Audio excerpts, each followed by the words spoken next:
right, we're here doing a quick mic check. How you doing, Linda? I'm doing great. How are you? I'm well. We'll see everybody in just a few minutes.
I've got my Twitter, got my Evernote, got my adult beverage. So yeah, I think we're ready. Hey everyone, my name is Derek and I am a Dildo-smith. I am the creator of Amavidi and I make dildos every day. I'm here to do the weekly AMA Ask Me Anything. This is Ask a Dildo-smith, where I answer your questions about all things relating to dildos, lubes, dildo making, or anything else that might come up. So, all right, I think we've got, oh wow, there's some stuff in the chat already. Awesome.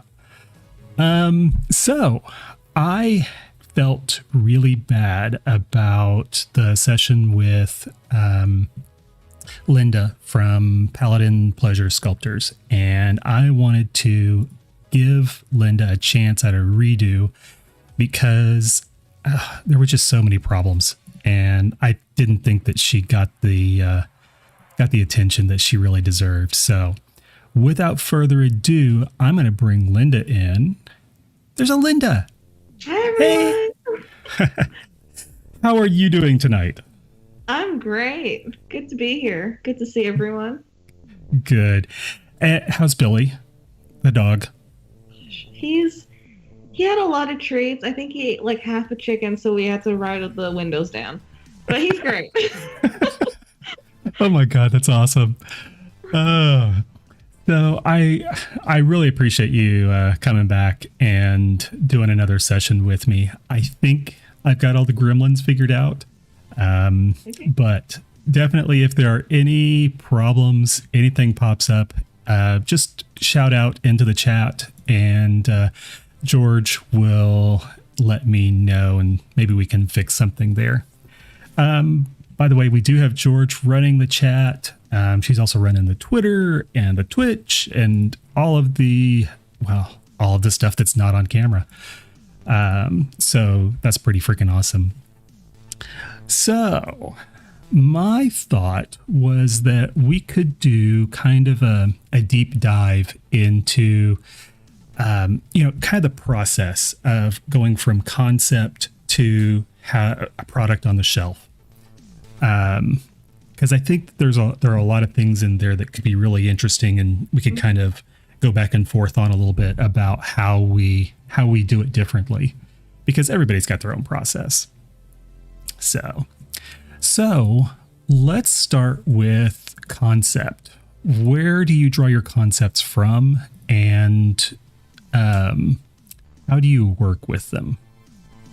I start with the idea of what I want it to do. Like, what is this for? Like what is its purpose? So is it function that drives the design? Function always comes first for me, because you can make something look like anything, but the function has to be there, in my opinion. Everyone has a different way to do it, but that's just how it's easiest for me. Mm-hmm. And then when we talk about function, are we talking, do you approach it from kind of, not to get too medical about it, but do you approach it from a vaginal or anal or a texture play, pressure play? Where do you start that process? Kind of both. Like, I want toys to be able to be used in any way possible, safely, of course. So Yeah. I want to talk about Pluto in particular. Let me see if I have one. Okay, I have one in a bag. It's a little small though. This is a mini, a mini Pluto.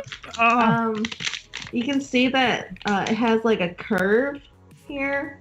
Like it's not straight up like that, but it has a curve that follows the anatomy of both, vaginally and anally of your body. I did that because I thought it would be a little more comfortable for many people and just easier to hold too. And once again, a function thing that came first. And I think it does look pretty nice like that too. It makes it a little more interesting.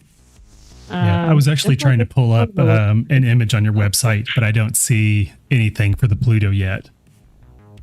Oh yeah, yeah. That's okay. Okay.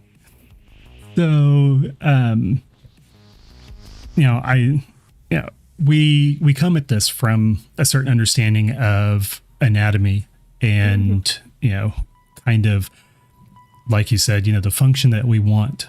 But also, how, I guess there's kind of a give and take between the shapes that are functional for a vaginal user versus an anal user. Does that start to mold the process at all? Yes and no. I tried to make everything kind of able to be used either or. Like Catalpa, I wanted a blunt head on it because it is the equine model. However, I understand that anally that can be quite difficult to insert, especially in the larger sizes. So I had the head go on a slant. So while it still felt like, like a flared head, a blunt head, it was easier to insert because it was at a slight angle and you can insert Yeah, I'm not ignoring you. I'm trying to see if I can get this up. There we go. There's a Kid Alpha. Okay. So you've still got kind of that blunt head, but like you said, you there was a little bit of an angle to it. Okay. So now we have the concept. Where do we go from there? What is your next step? Honestly, I start going. I make the basic shapes. Like this is, this will make this work like this. And then I just flesh it out from there. So do you start from sketches or is it you just visualize? Sketch for my life, so sketches don't work. I tried. It was horrible. It was like, yeah, I had to recycle those pieces of paper. No one saw them. They were shredded. Yeah. So you go straight into the modeling, the 3D modeling, or I guess you're doing 3D modeling now. Did you start off with 3D modeling or did you start with clay? I started with clay originally. The clay that you bake. I don't know. Sculpey. Yeah, Sculpey. I did a few eggs with it. I wanted to do a model with it. Just wasn't for me. I'm used to using like actual clay, so Sculpey was very different, and I did not like it. Interesting. Yeah, actually, my employee, he does a lot of work with clay, and we've tried various things from Sculpey to. There was a really interesting. It's a mix of clay and wax, so you can melt it and monster clay, right? Yeah, monster clay. And that's really interesting to work with. And it has a lot of the properties of clay, but you still have some of the properties of wax that make it nice and easy to work with. You can kind of do a little bit of a flame polish on it if you wanted to. But so you go straight into the 3D modeling, and I think you're a Blender person. Is that right? Blender or Sculptris, depending on how detailed I want it to be. Okay. So let's say something like the Jupiter. I See if I didn't make can. that one. Oh, let's see. Well, then. Oh, there's a Pluto. Let me bring that up. Let's see if I can pop that open.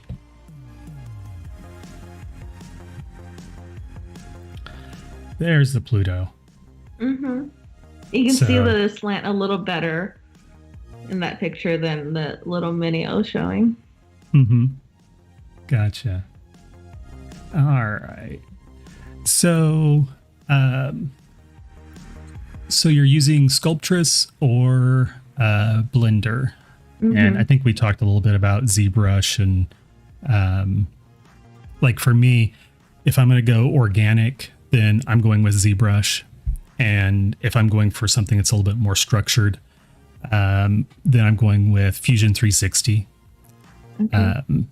Those are kind of my go-tos. I know that one time, well, I have a couple of models that I actually did in Sculpey, and there were several flaws in all of them, which you probably found as you were doing your first experiments. You make that Sculpey too thick and it'll crack, It will and crack. then you've got to go back and patch all the cracks, and that's a big old mess. But I wanted to go back and recreate those in a 3D modeling program of some sort, and I couldn't do it. I couldn't make the software do what I had in my head. See, that's why I also don't do sketches because I always end up disappointing myself. Yeah. But if I start from a 3D modeling software, then I can make it, I can get to where I want it to go.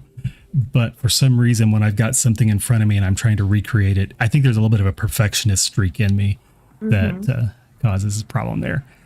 I wanted to go back into the chat because I saw a few things. There's somebody, Brand Flakes, talking about not to come to from a technical side. Yeah, it's what we do. We talk about the technical side of it. And somebody is saying that mini rainbow Pluto in inventory is so good. Oh, thank you. And then somebody has a custom medium arriving soon, but they're saying they wish they had gone with a large instead. So, but yeah, so you're doing custom work there as well. And the OG eggs. Somebody's so we actually did a few runs of the OG eggs, and I think there's only like 5 pairs out there, or 3, or there's not a lot. So when you say OG eggs, are these like very early designs of eggs? Very early. Okay, so not like the Hedgie, the Froggy, the Boris, because those are eggs, like right? The first things I've ever made. Okay. Like I practiced pouring on them. Yeah. Blackjack Rewrite says my sketches are a nightmare. Yeah. Yeah. Okay. Was there anything else in the chat that I need to get back to, George? What? No, I don't have a lot of questions. Okay. So, actually, there was one.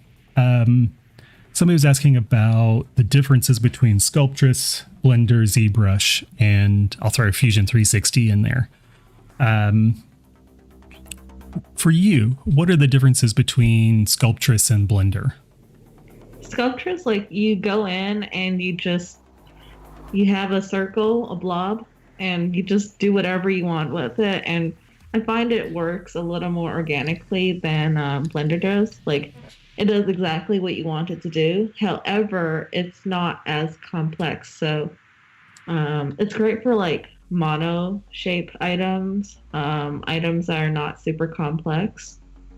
But if you wanted something with a lot of textures, having different parts that you can move and, manipulate to see which like, let's say you had like a tentacle or something, or like a plant design, and like you don't know if you want the leaf to be like this or like this or like that. In Sculptris, it's very difficult to change that after you made the leaf, but in Blender you can make that a separate object and manipulate it like that. It just depends on how complex you want to go, and how much you want to dive into 3D sculpting software. Blender is a lot more difficult learning curve wise, but once you get it, I mean, you get it. And of course, you're still learning every time. Every time I open it, I'm like, oh, I didn't know that happened when you did that. Yeah. Actually, I always think of Sculptris as being kind of, you start with a ball of clay, and you're not adding to it, you're not taking away from it, you're just molding that ball of clay into what you want it to be. So you can't, like you were talking about with a leaf, you can't just plop one in there. Blender and ZBrush are a lot better about that. You can have multiple objects and you can throw them in there any way you like to, manipulate them, rotate them, and all kinds of stuff. I think that I'm probably one of the few people out there who've ever used Fusion 360. And Fusion 360 is much more of a CAD style, more like, well, I can't remember, what is it? AutoCAD was the original, but Fusion 360 is kind of designed from the ground up to be a something that can be used to make tooling for either a router, a 3D printer, things like that. So while it does come from that CAD background, it does lead to an actual something you can actually physically make out of it. So was that Billy in the background? Yeah, he's upset with me. I'm not paying attention to him, so he's upset. I mean, he'll be okay. Yeah. Okay, so we have a 3D model, and now how do you get that out of the computer? So I use a slice software. I use let me see, which one do I use? I have a few. My favorite is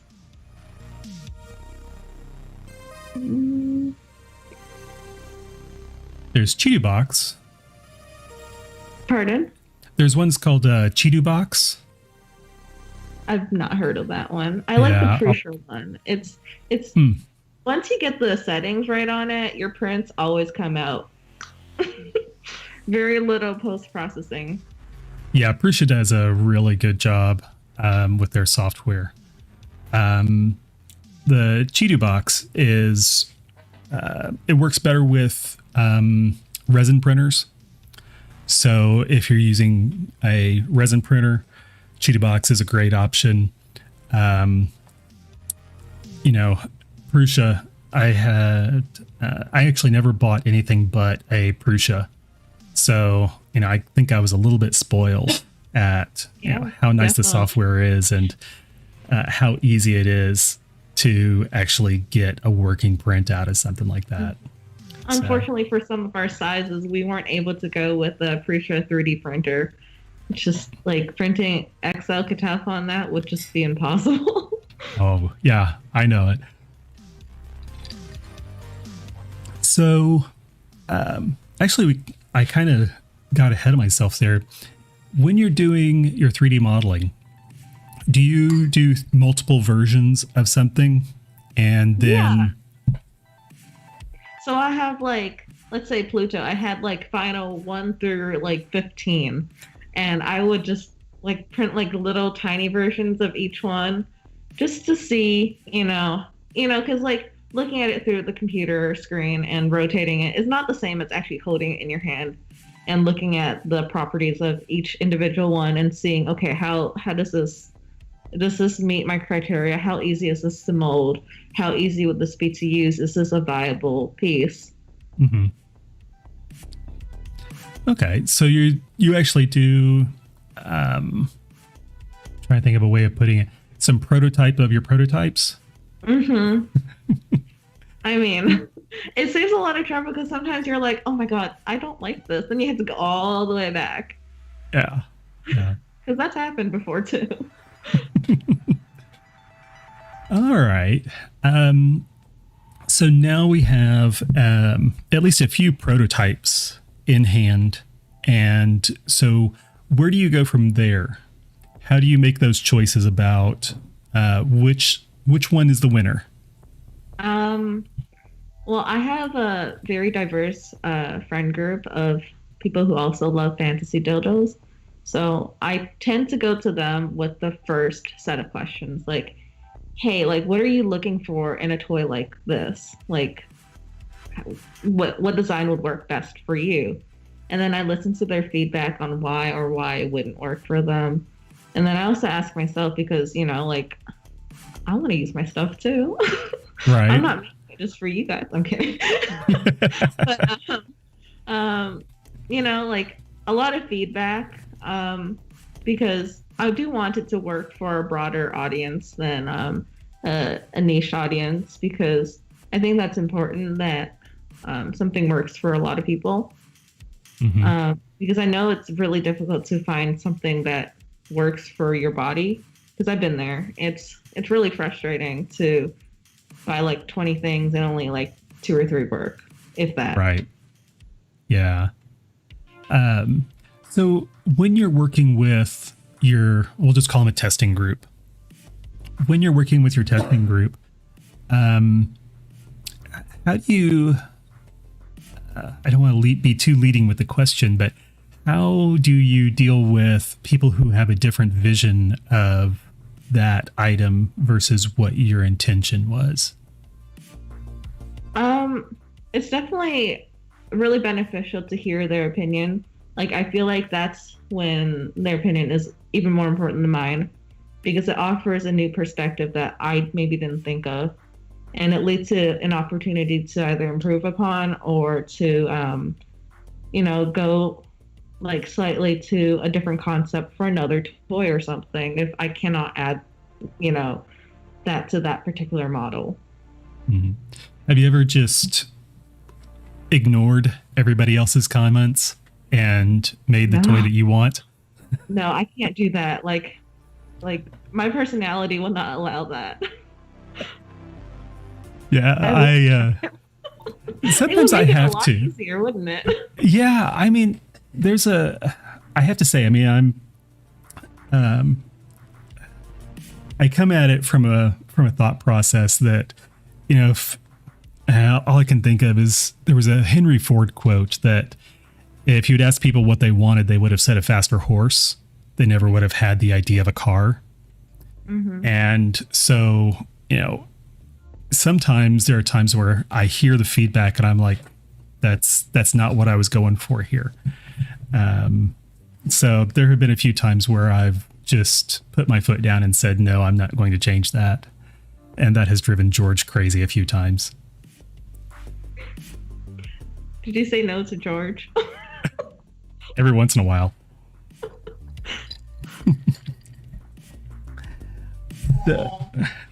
Now she's on the live stream, so she's got a 10-second delay. So when I say something funny, there's about a 10-second lag between her laughing. So, let's see. Gotta check my notes here for any questions or anything. Well, I guess there was one kind of diving into it a little bit deeper was, what kind of questions do you ask of your testing group? Just, like, hey, like, if you see this design, what would you think this would be for? Like, would you use this? Would you pick this up? And so this is what I actually want it to be. Do you think it would fit that purpose? Yes. If yes, why? And if not, what can I do to, make it fit that purpose? Mm-hmm. Interesting. Close that and that. So, looks like I've frozen up. Oh no, we're lagging again. It's so weird. I did a test earlier. People may have seen it, but I just let the stream run for about 45 minutes and it had zero problems. And I had a Skype connection. I had all kinds of stuff. Basically, it was a recreation of the exact scenario that we're doing. And yeah, it's funny. Oh, yeah. When my face freezes like that. Yeah. All people can see is a frozen picture of me. So let's see. Where was I? The audio is still okay, right? Yeah. I think so. On my end, it is. Okay. We'll see here. Is that still running? Yeah. Go back to my notes here. So I was asking about kind of what questions do you ask? And one of the things you said was, would you pick this up off the shelf? Mm-hmm. So I think that's a really good question to ask. And I guess you said you had a diverse group of testers. Tell me a little bit about that group. I'm not really comfortable giving away information that I'm not sure if I'm allowed to. Okay. Gotcha. So we've got prototypes, and they've gone through your testing group. How many revisions do you end up going back and doing? It depends. For some things, like, let's say Catalpha, I went back like 2 or 3 times.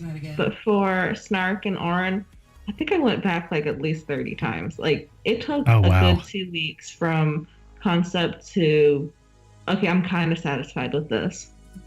Uh-huh. And then another week and a half, like just sitting in front of the computer for like 4 to 6 hours a day. Gotcha. George, how is the lag happening? How is it over there? Is it? It'll spin for a few seconds and then it'll go for a few seconds. Okay. Gotcha. Interesting. All right. So, think I'm going to take a break real quick, and we're going to come back to this. I'm going to refresh myself a little bit and see if I can work out some of these tech issues. So, let's take a break, and we'll be back in a few minutes. All right? Sounds good.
you.